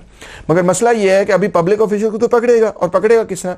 नेशनल अकाउंटेबिलिटी ब्यूरो जो है उसको सिर्फ इतना कहना है कि आप जो है ना, आप अपनी आमदनी से बढ़कर एक मौज की ज़िंदगी गुजार रहे हैं। अब साबित करें कि जो आप मौज की ज़िंदगी गुजार रहे हैं वो आप अपनी आमदनी से ही कमा रहे हैं, जो आपने आमदनी डिक्लेयर की है। यानी बर्डन ऑफ प्रूफ जो है वो उस बंदे पे जिस पे इल्ज़ाम लगाया गया है। दूसरे कोर्ट में और तमाम लॉ के अंदर उलट होता है, इनोसेंट टिल प्रूवन गिल्टी इंसान होता है। यानी कि उस बंदे को साबित करना होता है कि आपने कोई जुर्म किया है, दूसरे बंदे को साबित करना होता है, जो इल्ज़ाम लगाने वाला है उसको साबित करना होता है, अपने इल्ज़ाम को साबित करना होता है और साबित करना होता है कि आपने झूठ किया। मगर नेशनल अकाउंटेबिलिटी ब्यूरो में you are guilty till proven innocent, आपको साबित करना होता है कि आप जो है अपने मीन्स के अंदर ही रह रहे हैं और आपने कोई करप्शन नहीं की। आपको नैब को सेटिस्फाई करना होता है कि आपने कोई करप्शन नहीं की। तो जब इस तरह की सिचुएशन होती है, जाहिर बात है ज़्यादा आसान है, किसी को पकड़ना बड़ा आसान है इस सिचुएशन में, क्योंकि जो अक्यूज्ड है उसी को साबित करना है। तो इसकी वजह से लोग घबराए हुए हैं, ना प्राइवेट सेक्टर इन्वेस्ट कर रहा है ना पब्लिक सेक्टर इन्वेस्ट कर रहा है। अब अगर उन्होंने ये भी कहा कि प्राइवेट इंडिविजुअल्स को हम छोड़ देंगे, सिर्फ हुकूमती एहलकारों को पकड़ेंगे, तो हुकूमत की मशीनरी तो फिर भी नहीं ना चलेगी। जो NOC लेने हैं, जो मुख्तलिफ परमिशन वगैरह लेनी है, जो उन्होंने सब कुछ हुकूमत से हासिल करना है अपनी कोई कंस्ट्रक्शन करने के लिए, फैक्ट्री लगाने के, ये वो तो फिर भी फाइल नहीं आगे बढ़ेगी। सो अगर आप ये दो पहिए हैं ना, हुकूमत और प्राइवेट सेक्टर, अगर हुकूमत नहीं चलेगी तो प्राइवेट सेक्टर भी नहीं चलेगा। तो मेरा नहीं ख्याल कि इससे कोई बहुत बड़ा फर्क पड़ने लगा है। बहरहाल उनका ये तब्दील करना इस चीज़ की एक्नॉलेजमेंट है कि नेशनल अकाउंटेबिलिटी ब्यूरो का जो प्रोटोकॉल्स थे, खासतौर पर ये प्रोटोकॉल कि वो किसी को भी पकड़ सकते थे इस मकसद के लिए कि वो साबित करे कि उसने जो है वो कोई जुर्म नहीं किया, उससे मुईशत को बहुत ही शदीद नुकसान हुआ है। तीसरा फैक्टर ये है कि भाइयों, we have been living beyond our means. इसमें बहनें भी शामिल हैं। भाइयों और बहनों, we have been living beyond our means. जो अपनी हमारी आमदनी है उससे बहुत ज्यादा हम अखराजात करते हैं। अगर हुकूमत को आप देखें तो हुकूमत की आमदनी इतनी होती है, अखराजात हमारे इतने होते हैं। अगर मुल्क को आप देखें तो एक्सपोर्ट्स करके हमारी आमदनी इतनी होती है, मगर हमारे इंपोर्ट्स इतने बड़े होते हैं। हर चीज में हम जो है वो ज़्यादा चीज़ें खरीद रहे हैं और कम चीज़ें जो है वो बेच रहे हैं। हर तरफ ये नज़र आता है और हम टेक इट फॉर ग्रांटेड करते हैं। जब मसला बनता है, हुकूमत को प्रॉब्लम आ जाती है, तो हम क्या करते हैं, इंटरनेशनल मॉनेटरी फंड के पास भागे भागे जाते हैं और उनसे लोन वसूल करते हैं, कर्जा लेते हैं और कर्जा लेके जो हमारे अखराजात हैं उनको मुश्किल से पूरा करते हैं। और इसका रिज़ल्ट ये है कि क्योंकि साल साल हम अखराजात ज़्यादा करते हैं और जो इन्वेस्टमेंट है वो करते नहीं हैं, लोन्स वगैरह ले लेते हैं। जब हम वो लोन्स लेते हैं तो फिर हमें डिस इन्वेस्ट करना पड़ता है। इन्वेस्टमेंट करने के बजाय हमें डी इन्वेस्ट करना पड़ता है अपनी चीज़ों के अंदर। यानी कि हम रेलवे की इंप्रूवमेंट नहीं कर सकते, हम पीआई की इंप्रूवमेंट नहीं कर सकते, बल्कि उलट ये होता है कि हमें रेलवे के शेयर्स बेचने पर हम मजबूर होते हैं, पीआई के शेयर्स बेचने पर मजबूर होते हैं, हम निजकारी करने पर मजबूर होते हैं, क्योंकि हम हर साल हमारे अखराजात जो हैं हमारी आमदनी से कम है। और हाँ, फॉरेन गुड्स का तो हमें शौक है। हम इंडियंस का, मुझे याद है जब मैं छोटा होता था, हम इंडियंस का मजाक उड़ाते थे कि क्या तुम साबनदानी मारुति चलाते हो, हमारे तो यहाँ BMW चलती हैं, मर्सिडीज चलती हैं। मगर रिजल्ट लॉन्ग टर्म में क्या हुआ कि हमने इतनी फॉरेन गुड्स खरीदे, हमारे पास लेटेस्ट फोन्स भी हैं, हमारे पास लेटेस्ट कैमराज भी हैं, हमारे पास हर चीज़ टेक्नोलॉजी लेटेस्ट हैंड बैग्स हैं, गुची के हैंड बैग्स और रेबैन की ग्लासेस और ये सब कुछ है। मगर रिजल्ट उसका ये है, ये सब लग्जरी गुड्स को ओवर डेकेड्स इंपोर्ट करने का रिजल्ट ये है कि हमें हर साल IMF के पास जाना पड़ता है वो डॉलर खरीदने के लिए, वो डॉलर हासिल करने के लिए, इन सारे अखराजात को पूरा करने के लिए। और हमारी फौज जो है उसके पास लेटेस्ट वेपनरी है, सबसे अच्छे तैयारे, जहाज, सबमरीन्स एंड वेपन्स एक्सेट्रा। हमारे पास जो वेपन्स हैं वो इंडिया की फौज से बहुत बेहतर है, इसमें कोई शक नहीं। We are a very well equipped army. मगर उसका जो ओवरऑल रिजल्ट है वो मईशत पे आपके सामने है। अच्छा, जब IMF वाले आपको कर्जा देते हैं तो वो फिर स्ट्रक्चरल एडजस्टमेंट पॉलिसीज यानी नियो लिबरल रिफॉर्म्स आप पे इम्पोज कराते हैं। और ये नियो लिबरल रिफॉर्म्स पाकिस्तान की मईशत के लिए बहुत ही बुरे साबित हुए हैं। इन नियो लिबरल रिफॉर्म्स में वो ये कहते हैं कि कम से कम ये जो कर्जा है आपने नंबर 1 वापस करना है। इसको वापस करने के लिए you have to live with in your means. ये तो खैर अच्छी एडवाइस है, we need to live with in our means. और to live with in your means आपको ये अखराजात कम करने पड़ेंगे, फलाने अखराजात कम करने पड़ेंगे और आपको इधर इधर आमदनी जो है वो बढ़ानी पड़ेगी। ये हम करते नहीं। We are not ready to do these things. हम वो जो तब्दीलियां हैं वो करने के लिए तैयार नहीं। वो तब्दीलियां कोई मुश्किल नहीं है, आप भी उनको समझ सकते हैं, कोई भी बंदा उनको समझ सकता है कि क्या तब्दीलियां करनी चाहिए। मैं आपको पढ़ के सुनाता हूँ। नंबर 1, ये आप सब इत्तफाक करेंगे कि हेल्थ केयर पे हमें जो अखराजात हैं वो बढ़ाने चाहिए। पाकिस्तान को बेहतर हस्पतालों की ज़रूरत है और ख़ास तौर पे पब्लिक सेक्टर के हस्पतालों को बेहतर करने की ज़रूरत है। कोई बंदा इससे डिसएग्री नहीं करेगा। लोग ये कहेंगे जी मजबूरी है, नहीं कर सकते, होना चाहिए, मजबूरी है, नहीं कर सकते। नंबर 2, ये एजुकेशन को इंप्रूव करने की जरूरत है। भाई कोई इकोनॉमी टेक ऑफ नहीं कर सकती जब तक एजुकेशन इंप्रूव नहीं होती। ये वाइटल है लॉन्ग टर्म ग्रोथ के लिए। अगर अमेरिका, जर्मनी, जापान ने तरक्की की, सोवियत यूनियन ने तरक्की की, तो एजुकेशन की बुनियाद पर तरक्की की और कोई बुनियाद नहीं थी।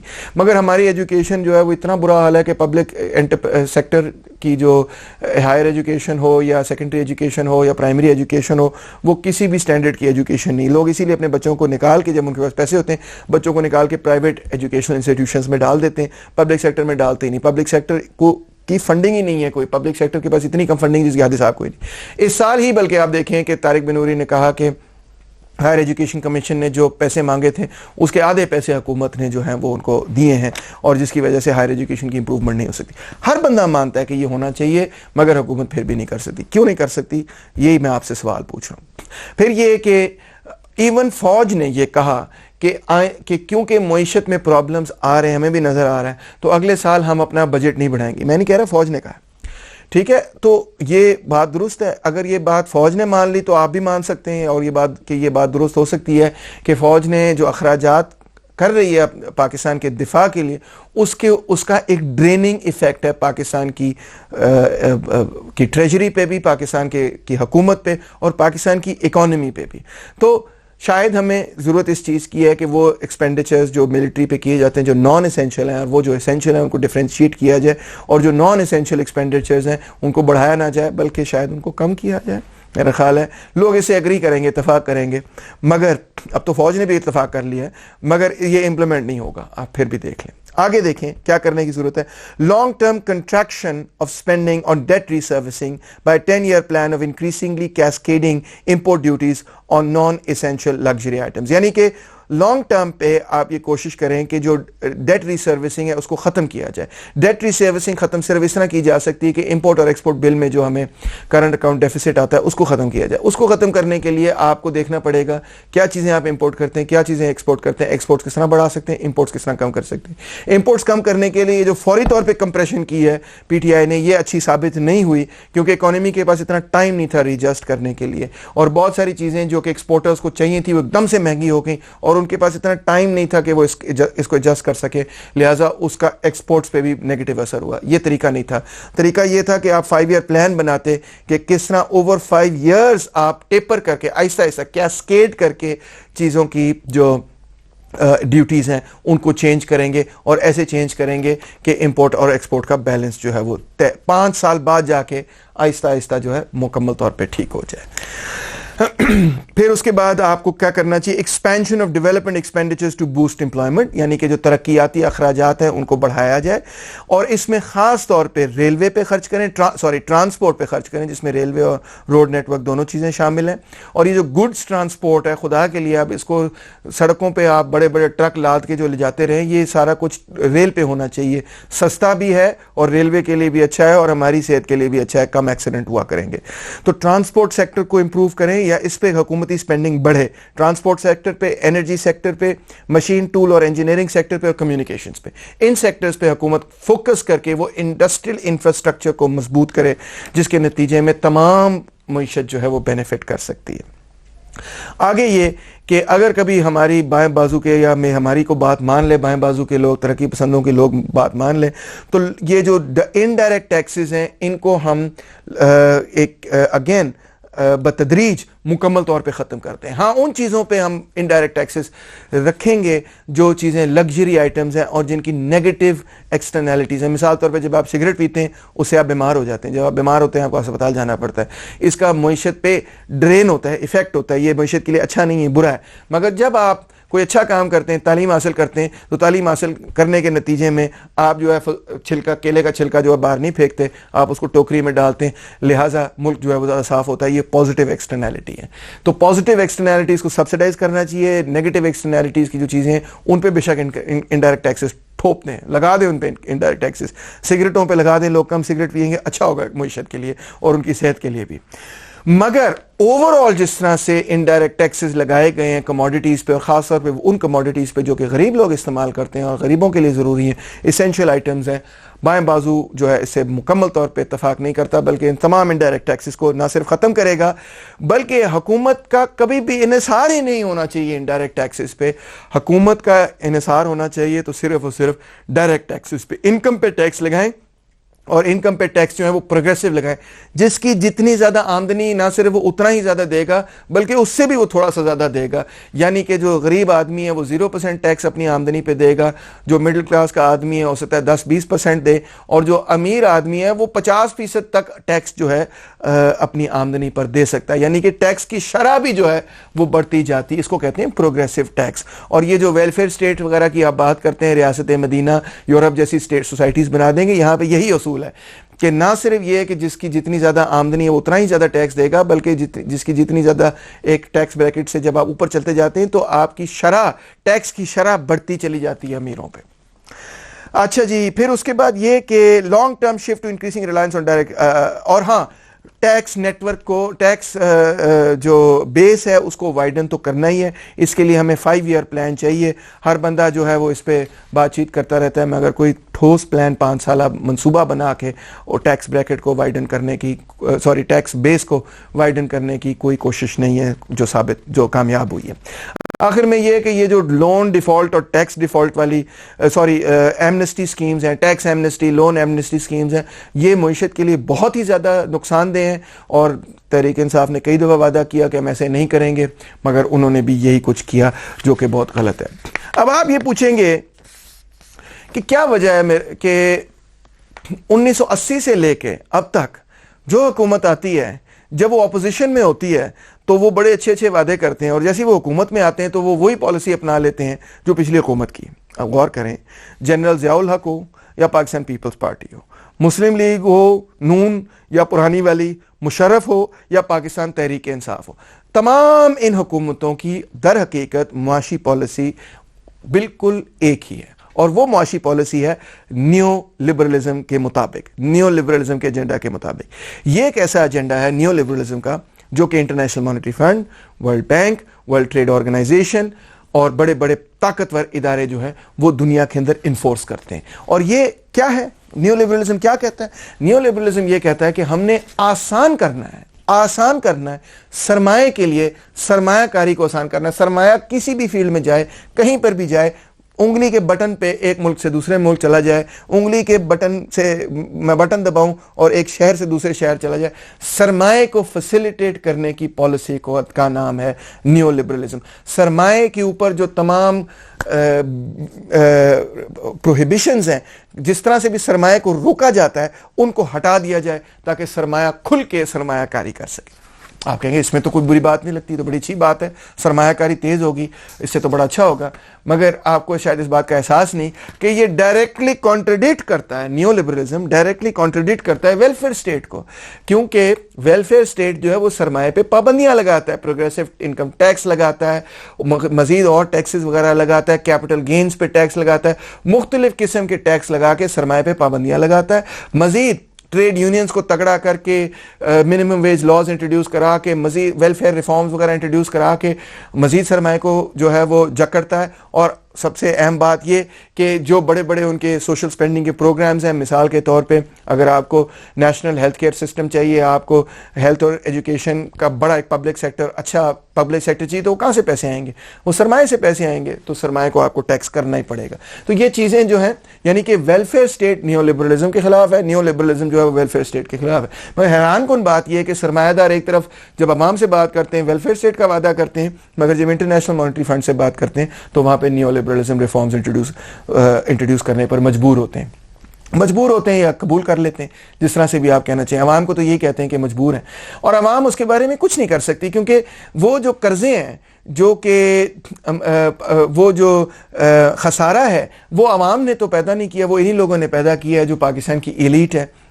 और ये पाकिस्तान की जो एलीट है, सरमायादार, जागीरदार कह लें, ब्यूरोक्रेट कह लें, जो भी कह लें, इनके मुख्तलिफ हिस्से इन तमाम सियासी पार्टियों के अंदर, पीपल्स पार्टी के अंदर भी वही एलीट है, मुस्लिम लीग के अंदर भी वही एलीट है, पाकिस्तान तहरीक इंसाफ के अंदर भी वही एलीट है। और तीनों, और फौजी जब डिक्टेटर आते हैं तो उनके साथ भी जो सिविलियन सेटअप होता है वो भी वही एलीट का सिविलियन सेटअप होता है। तो ये जो सारी की सारी पाकिस्तान की सियासत है ना, आप जिस भी पार्टी को देख लें, इस वक्त मरियम नवाज भी निकली हुई है और बिलावल भी, और इस वक्त इमरान खान, और जो भी सारी की सारी पार्टियां जो हैं, बेसिकली वो एलीट की पार्टियां हैं पाकिस्तान के अंदर। अगरचे वो अपील मजदूरों को और किसानों को करते हैं, मगर वो totally controlled by the elite हैं और उनके मफादात का तहफ़्फ़ुज़ करती हैं, इसीलिए वो उन्हीं के पॉलिसीज़ को इम्प्लीमेंट करती हैं। और जो पाकिस्तान की एलीट है उसका एक लाइफ स्टाइल है, उसका लाइफ स्टाइल ये है कि हम जो है वो बाहर से चीज़ें जो आती हैं उनको पसंद करते हैं, इंपोर्ट करते हैं चीज़ें, उनको एंजॉय करते हैं, और उस लाइफ स्टाइल को वो छोड़ने के लिए तैयार नहीं। आप सिर पे खड़े हो जाएं कि ये इकोनॉमी के लिए बहुत बुरा है, अच्छी अच्छी आर्ग्यूमेंट्स दे दें कि ये इकोनॉमी के लिए बहुत बुरा है, मगर कोई बंदा आपकी आर्ग्यूमेंट्स की बुनियाद पे अपना लाइफ स्टाइल, कोई तबका, कोई, मैं एक आध बंदा शायद छोड़ भी दे, आपकी आर्ग्यूमेंट्स इतनी मजबूत हो कि एक आध बंदा थोड़ी देर के लिए आपकी बात मान भी जाए, मगर कोई तबका बैसियत मजमूई अपना लाइफ स्टाइल नहीं छोड़ेगा आपकी मुआशी आर्ग्यूमेंट्स के नतीजे में। और ऐसा ही पाकिस्तान के अंदर है। जब बजट बनता है तो जो ताकतवर कुव्वतें हैं वो सबसे पहले वो बजट में से अपना हिस्सा हासिल कर लेती हैं, कहते हैं बाद की बातें बाद में, ये हिस्सा हमारा है, पहले ये हिस्सा अदा किया जाए। मिसाल तौर पे बैनुल अक़वामी सरमाया बहुत ताकतवर है, इंटरनेशनल मॉनेटरी फंड क्लियरली कहता है कि जी हमने आपको इतने इतने कर्जे दिए हैं, ये उनकी शराइत थी, आपने इतने इतने पैसे अदा करने, वो अदा करें। तो और पाकिस्तान के अंदर भी जो इंटरनल डेट्स है वो अदा करनी है, तो तकरीबन 50% जो पाकिस्तान की का बजट है पाकिस्तान की जो डेट ऑब्लिगेशंस है उसके अंदर पहले चला जाता है, इससे पहले कि कोई सियासतदान उस पर बातचीत कर सके गया वो काम से। फिर 20 से लेकर 25% हिस्सा जो है वो डिफेंस बजट के अंदर इस्तेमाल होता है। और डिफेंस बजट जो है वो फौज कहती है कि देखें जी इंडिया के साथ हालात किस किस्म के, देखें जी कश्मीर में मोदी ने क्या किया है, तो इस किस्म की सिचुएशन में तो हम अपना बजट कम नहीं कर सकते। और अगर आप चाहते हैं कि पाकिस्तान का दिफा हो, हर बंदा कहता है हाँ जी पाकिस्तान का दिफा होना चाहिए, तो फिर ये उसकी रिक्वायरमेंट्स हैं, ये रिक्वायरमेंट्स पूरी नहीं होंगी तो फिर काम नहीं चलेगा। तो वो सब सियासतदान कहते हैं ठीक है जी ये भी ठीक है, और वो फौज बहुत ताकतवर भी है, उसको कौन रेजिस्ट कर सकता है, कौन सा पॉलिटिशियन है जो ये कह सकता है कि नहीं ऐसे नहीं होगा, हम बताएंगे कैसे होगा। ऐसे पाकिस्तान में होता ही नहीं है, क्योंकि पॉलिटिशियंस खुद रिलायंट हैं कि फौज की सपोर्ट होगी तो पॉलिटिक्स में हमको कामयाब होंगे। अगर हम फौज के खिलाफ चले जाएंगे तो इल्ज़ाम लग जाएगा कि ये तो गद्दार हैं, तो फिर तो पॉलिटिक्स में कामयाब नहीं होंगे। इसी तरह जो बड़े बड़े कैपिटलिस्ट हैं और जो पॉलिटिशियंस खुद हैं वो पॉलिटिक्स में आते ही इसलिए उनके लिए एक इन्वेस्टमेंट है, ये एक इन्वेस्टमेंट अपॉर्चुनिटी। अगर वो करोड़ रुपया खर्च करते हैं तो उसको रिट्रीव भी उन्होंने करना है। इलेक्शंस करोड़ों रुपए में खेली जाने वाली गेम बन चुकी है, तो वो करोड़ों रुपए जो खर्च करते हैं तो वो कहते हैं अब मैंने इसको वापस हासिल भी करना है। वापस हासिल करने के लिए फिर वो पॉलिसीज इस तरह से बनाते हैं कि उनको बेनिफिट हो, उनकी कंस्टिट्यूंसी को बेनिफिट हो, उनके तबके को बेनिफिट हो। वहां पे पार्लियामेंट के अंदर कोई मजदूरों, गरीबों, किसानों, आम लोगों का नुमाइंदा नहीं बैठा। वहाँ पे वही लोग बैठे मजदूर और किसान पाकिस्तान के। उनका सिर्फ काम यह है कि वो बड़े बड़े सरमायादारों और जागीरदारों को वोट डालें, और फिर वो वोट डाल के सरमायादार और जागीरदार आपके लिए पॉलिसी तय करते हैं। और वो कहते तो यही कि आपके लिए पॉलिसी तय करेंगे, मगर असल में वो अपने तबके के लिए पॉलिसी तय करते हैं। तो वो अपना हिस्सा उसमें से बजट में से ले लेते हैं मुख्तलिफ तरीकों से, तरक्याती बजट्स में से, इधर से उधर से, जैसे भी बच क्या जाता है, जो छोटा मोटा बिल्कुल बच जाता है ना, ये मतलब 98-99% जो ताकतवर तबकात हैं जो उन्होंने हासिल कर लिया, तो जो छोटा मोटा टेबल से बच जाता है वो टेबल से गिर के 1, 2, 3, 4, 5% जो गिर जाता है टेबल से, वो गरीबों पे खर्च होता है। और उसी से तमाम वो इदारे चलते हैं जो कोई ना कोई गरीबों के लिए फलाही काम करते हैं। मिसाल के तौर पे वो स्कूल्स, वो कॉलेजेस, यूनिवर्सिटीज़ जो कि पब्लिक सेक्टर के अंदर हैं, वो हॉस्पिटल जो पब्लिक सेक्टर के अंदर हैं, वो बेसिकली बहुत ही कम रकम पर चल रहे हैं। उनको बहुत अशद ज़रूरत है इन्वेस्टमेंट की, मगर वो इन्वेस्टमेंट हो नहीं सकती क्योंकि जो पैसा पाकिस्तान की हुकूमत के पास आता है वो जो लॉबीज ताकतवर हैं वो लॉबीज हासिल कर लेती हैं, और मजदूरों और किसानों के लिए कुछ नहीं बचता। तो इससे बाहर निकलने का क्या तरीका, हल क्या है आप कहते हैं? मैं आपको समझाने की कोशिश कर रहा हूं कि मुआशी पॉलिसी हुकूमत के सामने बयान करना कि क्या अच्छी मुआशी पॉलिसी होगी कोई बड़ा मुश्किल काम नहीं है। कोई टीटी फंटूश आपको वहाँ पे मैथमेटिक्स की ज़रूरत नहीं इस बात को समझने के लिए कि टैक्स ब्रैकेट को वाइडन किया जाए, प्रोग्रेसिव इनकम टैक्सेस इंट्रोड्यूस की जाए, हेल्थ और एजुकेशन पे स्पेंडिंग बढ़ाई जाए, तरक्याती अखराजात पे स्पेंडिंग जो है बढ़ाई जाए, मिलिट्री की स्पेंडिंग जो है नॉन एसेंशियल आइटम्स पे कम कर दी जाए या हॉल्ट कर दी जाए, वगैरह वगैरह। ये कोई बहुत कॉम्प्लिकेटेड इकोनॉमिक्स नहीं है, बड़ी सादा सी इकोनॉमिक्स है। तो इसको इम्प्लीमेंट क्यों नहीं किया जाता? क्योंकि कोई भी इकोनॉमिक पॉलिसी इम्प्लीमेंट अपनी लॉजिकल फाउंडेशन पे नहीं होती। ये नहीं होता कि कोई बड़ी दलील बड़ी तगड़ी थी तो लोगों ने कहा यार ये तो बड़ी अच्छी दलील है, इसको इम्प्लीमेंट करते हैं। पॉलिटिक्स में और इकोनॉमिक्स में जो ताकतवर लॉबी होती है वो अपनी बात मनवाती है, और जो कमज़ोर लॉबी होती है उसकी बात नहीं मानी जाती। तो पॉलिसी, इकोनॉमिक पॉलिसी जो है वो भी दर हकीकत political balance of political power की बुनियाद पर बनाई जाती है। कोई इकोनॉमिस्ट बैठ के जितनी मर्जी अच्छी पॉलिसी बना ले, जब वो पार्लियामेंट के सामने पेश करेगा तो पार्लियामेंट में जो बैलेंस ऑफ क्लास फोर्सेस हैं, जो बैलेंस ऑफ पॉलिटिकल फोर्सेस हैं, वो डिसाइड करेंगी कौन सी इकोनॉमिक पॉलिसी इंप्लीमेंट होगी। तो अब आखिर में बात ये कहूंगा कि अगर इकोनॉमिक पॉलिसी चेंज करनी है तो उन तबकात को पार्लियामेंट तक पहुंचना पड़ेगा, अपने नुमाइंदगी पार्लियामेंट के अंदर पैदा करनी पड़ेगी, जिन तबकात को फिलहाल पाकिस्तान के अंदर पिछले 40 साल से इग्नोर किया जा रहा है, और जिन तबकात को न्यू लिबरलिज्म कि रोड रोलर के नीचे रोन दिया जाता है। वो तबकात जब तक पार्लियामेंट में पहुंचकर अपने मुफादात का तहफ़्फ़ुज़ नहीं करेंगे तो जो कुछ हो रहा है वही कुछ होता चला जाएगा। और मेरी मुराद ये नहीं है कि कोई गरीब बंदा ये सोचे कि तैमूर साहब बिल्कुल ठीक बात की, आज ही मैं जाके तहरीक इंसाफ ज्वाइन करके, मुस्लिम लीग ज्वाइन करके, पीपल्स पार्टी ज्वाइन करके या कोई और पार्टी ज्वाइन करके तो पहुंचूंगा पार्लियामेंट के अंदर। वो गरीब लोग जो कि किसी सरमायादाराना पार्टी को ज्वाइन करके या जागीरदारों की पार्टी या सरमायादारों की पार्टी को ज्वाइन करके पार्लियामेंट पहुंचते हैं, जब वो पार्लियामेंट पहुंचते हैं, अगर वो पहुंच भी जाएं, अव्वल तो वो पहुंच ही नहीं सकते क्योंकि करोड़ों रुपए की गेम है, आपको टिकट ही नहीं मिलेगा। अगर आपको टिकट मिल गया और आप पहुंच गए तो फिर भी आप मजबूर हैं कि वहां पे जो आपकी पार्टी लीडरशिप जो पॉलिसी तय करती उसको आपको फॉलो करना ही पड़ेगा। एक ज़माने में पाकिस्तान पीपल्स पार्टी के प्लेटफॉर्म से गरीब लोग जो हैं वो पार्लियामेंट तक पहुंचे, फैसलाबाद से मजदूर भी पहुंचे पार्लियामेंट तक, और मजदूर और किसान जो इलेक्शंस के अंदर खड़े, दूसरी पार्टियों से भी खड़े होते रहे कम तादाद में, मगर खड़े डेफिनेटली होते रहे। मगर जब वो पार्लियामेंट में पहुंचते हैं तो वहां पे जो कैबिनेट है, वहां पे जो पॉलिसी तय करती, फिर वो अपनी पार्टी के साथ ही वोट करने पर मजबूर होते हैं। वो अपनी पार्टी के खिलाफ नहीं जा सकते जिनकी मरून मिन्नत वो वहां पार्लियामेंट में आए।